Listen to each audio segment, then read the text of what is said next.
La Fed qui tourne donc la page de la crise de 2008, c'est historique et désormais la Banque centrale va retirer tout l'argent, tout le cash, toutes les liquidités qu'elle a injectées dans le système et dans les circuits financiers depuis 10 ans pour sortir évidemment de cette crise de 2008. Éric Delannoy, bonjour. Bonjour. Président du cabinet Tenzing, merci d'être là. Et Laurent Grassin de la rédaction de Boursorama. Bonjour Laurent. Bonjour David. Alors, encore une fois, c'est historique, en même temps c'est un non-événement. Encore une fois, il y a peut-être eu un paradoxe. Mais la Fed fait machine arrière, on le savait, mais là pour le coup maintenant, on a le calendrier. Une réduction de bilan, ça n'a jamais été fait, donc on est en terrain connu. Voilà, encore une fois, c'est important de le dire.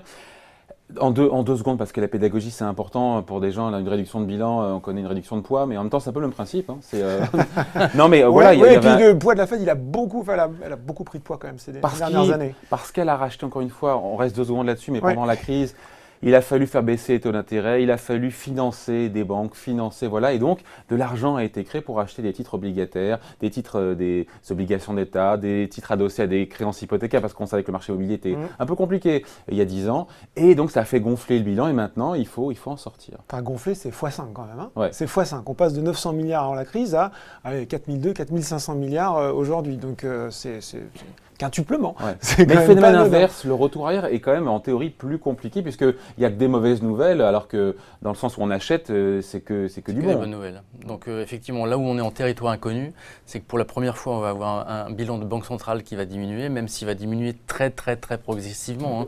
Encore une fois, on parle de réduire de 1000 milliards à raison de 10 milliards par mois. Donc ça va prendre un petit peu de temps quand même. Hein. Donc on est en territoire inconnu. Pourquoi ? Parce que jusqu'à présent, quand le seul levier pour la politique monétaire, c'était le taux. Le taux, il n'y a plus de marge de manœuvre. Et là, on est en train de retirer, donc de contracter la masse monétaire en enlevant du marché des milliards de dollars. Et ça n'a jamais été fait de manière aussi brutale. Parce que mine de rien, c'est brutal que d'enlever systématiquement des milliards de dollars. Parce que les ressources qui vont être... On n'enlève pas grand-chose. Oui, mais quand on parle, Laurent, elle a une super formule, Jeannette Yellen. Elle dit, c'est comme de regarder la peinture sécher. Donc, si je reviens sur ce qu'a dit Eric, ce sera donc 10 milliards, on commence par 10 milliards à partir, donc dès le mois prochain, dès octobre, par mois pendant 3 mois, puis après c'est 20, puis après c'est 30, et horizon un an, on passe à 5 ans. Voilà, et après c'est terminé, c'est plafonné, et après on déroule comme ça, 50 tous les mois. Ça fait 600 par an. Voilà. Ouais. Donc, on va aller jusqu'à 1000 milliards quand même, donc on va faire ça sur 1300 même, certains disent. les 2 prochaines ou les 3 prochaines années, et d'ici les 3 prochaines années, il va se passer beaucoup de choses, y compris dans le cycle économique d'ailleurs. Voilà, et ça effectivement, il faut le prendre en compte. L'impact sur les taux longs, il est difficile, encore une fois, à évaluer. La Fed avait estimé que son QE, l'achat des achats d'actifs massifs, avait fait baisser d'1 point les taux longs. Moi, j'aurais dit plus, mais bon, on va croire la Fed. Dans l'autre sens, on peut se dire de combien ça a fait augmenter les taux longs, et ça, pour le coup, personne ne sait, mais c'est un vrai sujet. C'est un vrai sujet parce qu'en fait, la contraction de la masse monétaire va rendre l'argent plus rare. Si l'argent est plus rare, le coût de l'argent va augmenter, c'est ce qu'on appelle le taux. Mais par ailleurs, le taux, il est aussi drivé par des problématiques de risque, d'évaluation du risque à moyen terme, ce qu'on appelle la prime de risque. La somme des deux, on n'a aucun moyen de savoir parce qu'il y a trop de facteurs qui rentrent en compte et ces facteurs ne sont que des mauvaises nouvelles. Les mauvaises nouvelles, on les a, hein, c'est la politique de Trump, c'est le fait de contracter la masse monétaire pendant cette politique de Trump, c'est le fait que les États-Unis, la croissance des États-Unis dépend de plus en plus de phénomènes extérieurs, la santé de la Chine, la santé des États-Unis, bref, les facteurs exogènes pour la... Donc la Fed n'a pas toutes les cartes en main, elle a de moins en moins de cartes en main. Oui, en même temps, je crois que c'est le président de la Fed de New York qui a fait comprendre que la Fed ne retrouvera pas, et tout le monde le sait, son bilan de 2009. Il parle, le président de la Fed de New York, donc un des membres du Conseil des gouverneurs, d'un bilan dans 10 ans de la Fed à 3500 milliards de dollars. 3 millions, on entend. 3 000 milliards de 3 000 dollars. milliards, ça reste quand même... Oui, mais ça reste un niveau, c'est pas les 900 qu'on avait juste avant la crise. Donc, oui. C'est pour ça d'ailleurs, et c'est l'impact sur les marchés, c'est là où c'est intéressant, et ça nous intéresse sur Boursorama, c'est que quand on voit l'impact sur les taux à 10 ans hier, mais c'est comme un pet de lapin sur une toile cirée mouillée, quoi. Mais c'est la contrepartie, c'est justement la contrepartie de l'incertitude globale. C'est ça. La contrepartie de l'incertitude globale qu'on vient d'exprimer juste avant, c'est justement de ne pas faire de sevrage ni de cure drastique. On ne peut pas revenir à un environnement économique et monétaire qui ne correspond plus à la réalité mondiale. Et donc de ce point de vue-là... on a 4% de croissance au niveau mondial au deuxième trimestre. Mais elle est très ciblée. Je pense aussi pourquoi les marchés ne réagissent pas, c'est parce qu'on peut quand même saluer l'exercice de com réussi de Janet Yellen. Ça fait quand même des mois qu'elle balise le terrain en disant je vais réduire mon bilan, ce sera très progressif. Comprendre, ce sera très ennuyeux, il va rien se passer, ne vous inquiétez pas. Donc il y a exactement ce que dit Eric. D'une part, on ne sait pas, il faut l'admettre. C'est-à-dire que personne ne peut mesurer aujourd'hui ce que ça va donner. Et puis de l'autre, jusqu'à présent, ce qu'on sait par exemple, par contre, c'est que la Fed tient parole. C'est-à-dire que depuis le temps, elle dit je vais commencer à dégonfler le bilan, je vous en parlerai, elle le fait. Maintenant, je donne le calendrier. Voilà, je donne le calendrier, je vous l'avais dit, je vous le donne. Ça correspond déjà à ce qui est sorti. Sur les taux, j'ai annoncé que j'allais continuer à les remonter. Janet Yellen est revenue au passage, je dis eh oh. Ça, c'est intéressant hier soir. Et le marché était assez divisé avant. Quand on posait la question, alors ce qu'on appelle les Fed Watchers, c'est qu'il n'y croyait pas. Non, c'était 50-50. Sur la hausse de taux de décembre, on avait encore, il y a quelques jours, 50% qui pensaient qu'elle allait augmenter ses taux, 50% qui disaient elle ne touchera pas. Hier, elle nous dit quoi, la Fed ? En décembre, les taux, a priori, sauf si, évidemment, catastrophe, les taux vont augmenter. Et comme par hasard, et c'est bien accepté par les marchés. Moi, ça a été ma surprise. Mais justement, parce que c'est bien accepté par les marchés, parce que toute la stratégie de Yellen, c'est de faire en sorte de pouvoir anticiper au maximum les mouvements de marché en y allant tout doucement. Mine de rien, ça fait 2 ans qu'ils ont commencé à augmenter les taux. La première hausse de taux a eu lieu en 2015. Même si c'est, comme vous le disiez… 1 ou 2 par an. Et alors, l'important pour les marchés, c'est de réduire l'incertitude. L'incertitude se réduit à travers les calendriers et à travers le fait de ne pas avoir de soubresaut ou d'à-coup. Je peux vous dire que comme on est en terrain inconnu, le fait de contracter la masse monétaire, c'est déjà un à-coup. Moi, je suis surpris que les marchés n'aient pas réagi plus que ça, en fait. Mais c'est la stratégie qui a été adoptée pour faire en sorte de lisser ça dans le temps et faire en sorte qu'on ne puisse pas dire que, c'est exactement ce que disait Laurent, la Fed ne tient pas ses promesses et en plus donne un calendrier. Pour les marchés, c'est du pain béni. Et puis attention, la hausse des taux, elle a continué à dérouler. Ce sera encore 3 fois. 3 en 2018, 2 en 2019 et 1 en 2020. Alors d'ici là, la Fed ne ressemblera pas à ce qu'elle est aujourd'hui déjà. Mais encore une fois, 1 en décembre, les marchés ne l'avaient pas bien anticipé. Non. 3 en 2018, je ne sais pas, il faudrait voir ce que les marchés anticipent. Est-ce qu'ils sont prêts justement pour 4 hausses de taux horizon 14 mois ?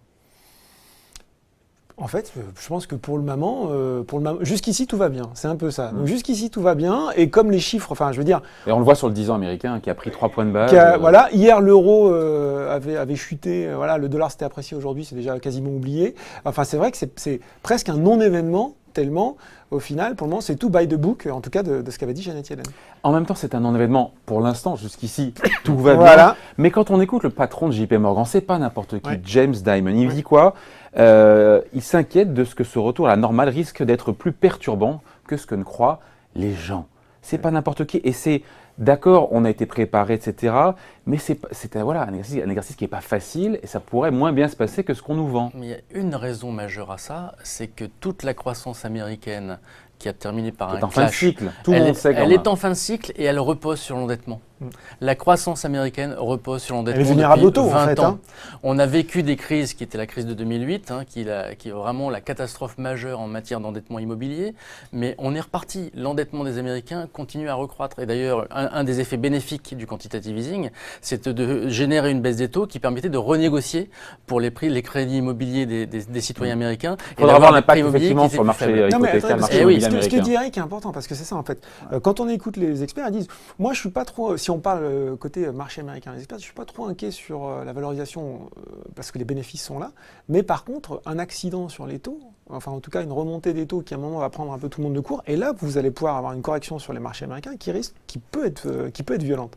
Donc c'était… Pourquoi la Fed accélérerait sur les taux ? A priori, on ne joue pas un peu à se faire peur en disant… C'est ça où c'est drôle, c'est que vous parlez d'accélérer sur les taux et en même temps on parle de corrections qui vont se faire sur 2 ans quand même. Donc avec des niveaux qui vont jamais réatteindre les très graduels. Donc on n'est pas sur des accélérations qui sont fondamentales. En revanche, ce qu'on est en train de se dire, c'est que le relèvement des taux aura un impact sur le modèle de croissance américain. Parce que le modèle de croissance américain repose sur l'endettement, avec des facteurs d'incertitude qu'il ne maîtrise de moins en moins. Et donc ça, c'est un facteur qu'il faut prendre en compte. Et les marchés peuvent mal réagir en fonction de la manière dont vont réagir les consommateurs américains qui risquent de casser une dynamique de croissance. C'est là que se pose le problème. Sachant qu'encore une fois, on le sait, c'est le plus gros bull market. Je vous renvoie aux articles des Échos qui est très bien fichu, qui nous explique que aux États-Unis, sur le S&P, on a une hausse de à peu près 300%, 270% depuis 2009 pour remonter dans les années 50 pour retrouver… on tape record sur record en ce moment. Et c'est là où on se dit qu'avec un niveau, encore une fois, de valorisation qui est super élevé, tout le monde en convient, un accident, encore une fois, une faute de communication de la Fed, une erreur de politique monétaire, ça pourrait se payer cher. Ça pourrait se payer cher. Moi, je pense que les fondamentaux qui sont autour de cette croissance des marchés est un tout petit peu ailleurs, hein, notamment avec la nouvelle économie. Enfin, ce qui tire les marchés aujourd'hui, ce sont des startups qui sont valorisées de manière totalement insupportable. Enfin, aujourd'hui, quand vous voyez Tesla, Tesla a un impact non négligeable sur les marchés. Je pense que Tesla, on peut le multiplier par quelques milliers aujourd'hui. Le problème, il est là. Il n'est pas tellement sur les taux. Les taux vont jouer à peu près de manière assez faible sur les investissements. Ils vont beaucoup jouer sur les problématiques de consommation, mais les valorisations d'entreprise, la bulle, elle est là. C'est quand est-ce qu'on va s'arrêter à valoriser des choses qui n'existent pas? Parce que c'est ça qui se passe aujourd'hui. On valorise des entreprises qui ne rapportent rien ou qui perdent de l'argent. Ah, pas tout, ça dépend. Tesla, non, mais Tesla, d'accord, mais Tesla, Tesla. Uber, on peut rien Facebook, ils gagnent de l'argent quand même, Enfin, beaucoup plus. oui, Facebook. Mais en France, Google on commence aussi, à voir la un petit même peu, chose. quand hein. Quand vous regardez l'économie de Blablacar, ça va pas très Moi, bien. je suis un peu bon là-dessus. Je pense que il y a vraiment un distinguo à faire entre certaines entreprises de la tech américaine. Tesla, c'est un super exemple parce qu'effectivement, ils sont Elon Musk, ils vont un peu du rêve à tout le monde. Mais à côté de ça, il y a quand même des modèles de croissance, notamment, je citais Facebook, il y a Apple, il y a Google, où il y a quand même du cash qui rentre vraiment beaucoup, quoi. Bon, ça pour dire, et on voulait vous en parler aujourd'hui, voilà, c'est un saut dans l'inconnu que vient de lancer la Fed. Et en même temps, pour l'instant, les marchés le prennent bien parce qu'en termes de com, c'est bien géré. Jusqu'ici, tout va bien. Ouais, mais alors James Dimon, c'est intéressant parce qu'on va peut-être, c'est de dire aussi, State Street faisait une analyse aussi en disant. La BCE va peut-être, elle aussi, se mettre emboîter le pas. Et puis, ça va être, effectivement, tout ça va être progressif, mais ces marchés qui sont drogués aux liquidités faciles, à un moment, quand le robinet va commencer à se tarir... Il va falloir réapprendre à vivre. Ouais, comment ils vont réagir? C'est même sans accident de com de la Fed, même si tout se déroule comme prévu, à un moment, quand le robinet va se tarir, comment vont réagir les marchés? Comment, quand, ça personne ne sait, mais en tout cas c'était bien d'initier un peu et de penser que ça pourrait très bien arriver. Merci à tous les deux, Éric Delannoy, donc président du cabinet Tenzing, et Laurent Grassin pour la rédaction donc de Boursorama. Merci. Merci David.